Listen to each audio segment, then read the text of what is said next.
गणेश जी की कहानी। गणेश जी की कहानी हिंदी में पढ़ें। भगवान गणेश के जन्म, बुद्धिमानी, हाथी के सिर और मूषक की सवारी की पौराणिक कथा, प्रसिद्ध किस्सों और उनके महत्व के बारे में जानें। पूजा में सबसे पहले गणेश जी की पूजा क्यों की जाती है, जानने के लिए पढ़ें। गणेश जी की कहानी, जन्म, रहस्य और रोचक किस्से। गणेश जी की कहानी हिंदी में।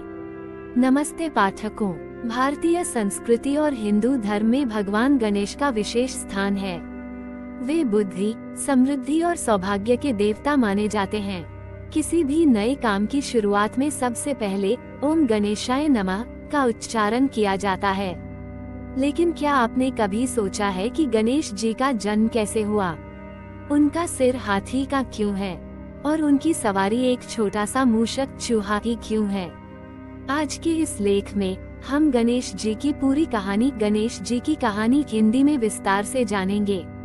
ये कहानी न सिर्फ रोचक है बल्कि हमें जीवन की महत्वपूर्ण सीख भी देती है। गणेश जी का जन्म कैसे हुआ? गणेश जी का जन्म। गणेश जी के जन्म की कथा बेहद लोकप्रिय और चमत्कारिक है। पौराणिक कथाओं के अनुसार एक बार माता पार्वती स्नान करने जा रही थीं। उन्होंने अपने शरीर के उबटन स्क्रब से एक बालक का सृजन किया और उसमें प्राण डाल दिए। माता पार्वती ने उस बालक को अपना द्वारपाल बनाया और आदेश दिया, हे पुत्र, मैं स्नान कर रही हूँ, तुम इस द्वार की रक्षा करो और किसी को भी अंदर मत आने दो। कुछ समय बाद भगवान शिव वहाँ आए और अंदर जाने लगे। बालक गणेश ने उन्हें रोक दिया। भगवान शिव अपने ही घर में रुकवाए जाने पर क्रोधित हो गए। उन्होंने बालक को समझाने का प्रयास किया, लेकिन गणेश माता पार्वती के आदेश का पालन करते रहे। ये देखकर भगवान शिव के क्रोध ने चरम सीमा पार कर ली और उन्होंने अपने त्रिशूल से बालक का सिर धड़ से अलग कर दिया। जब माता पार्वती को इस घटना का पता चला तो वे अत्यंत दुखी और क्रोधित हुईं। उनका शोक देखकर भगवान शिव को अपनी गलती का एहसास हुआ। उन्होंने गणेश को पुनर्जीवित करने का निर्णय लिया। भगवान शिव ने अपने गणों सैनिकों को उत्तर दिशा की ओर जाकर सबसे पहले मिलने वाले जीव का सिर लाने का आदेश दिया। गणों को एक हाथी का बच्चा मिला। भगवान शिव ने उस हाथी के सिर को बालक के धड़ पर रखकर उसे नया जीवन दिया। इस प्रकार माता पार्वती और भगवान शिव के पुत्र के रूप में गणेश जी का जन्म हुआ और वे गजानन, हाथी के मुख वाले कहलाए। भगवान शिव ने उन्हें यह आशीर्वाद दिया कि किसी भी शुभ कार्य की शुरुआत में सबसे पहले उन्हीं की पूजा की जाएगी। गणेश जी और उनकी बुद्धिमानी की कहानी। गणेश जी की बुद्धिमत्ता। एक बार भगवान शिव और माता पार्वती ने अपने दोनों पुत्रों कार्तिकेय और गणेश के बीच एक प्रतियोगिता रखी।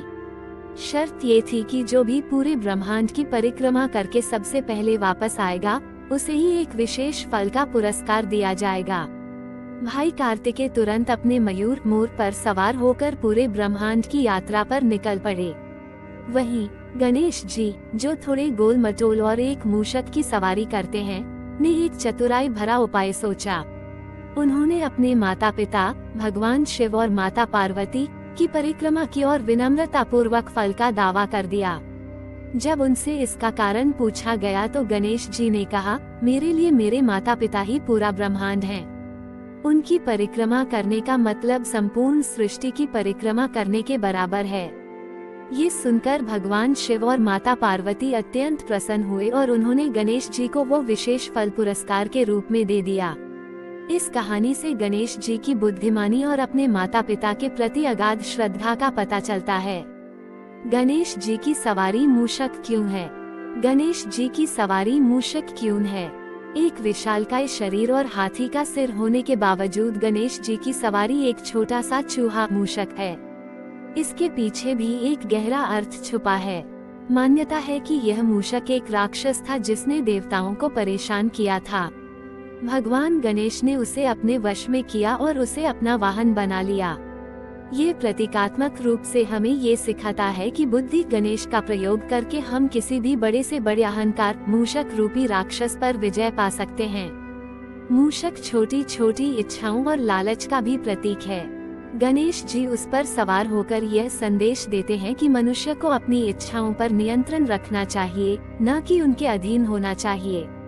निष्कर्ष, गणेश जी की कहानी से सीख। गणेश जी की कहानी। गणेश जी की कहानी हमें कई महत्वपूर्ण जीवन मूल्य सिखाती है।